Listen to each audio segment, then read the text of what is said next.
Hello, third graders. Welcome back. I hope you all enjoyed the Get to Know You activity to launch off this online class.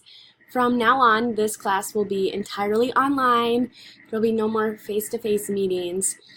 You'll be completing the next 3 modules I have posted entirely online and also the modules to follow those. Each of the next 3 modules will contain different lessons and activities that will explain a different concept of fractions. They will all start with an essential question that you should be able to answer by the end of the fraction unit.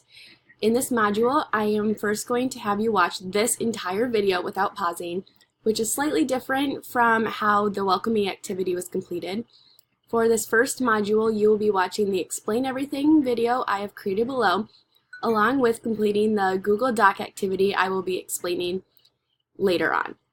Our first lesson will be understanding what a fraction is and how we see fractions in everyday situations. So our essential question we have 2 essential questions that I want you to keep in the back of your minds are 1, what is a fraction? And 2, when is there a time that you would need to use fractions to help solve a problem?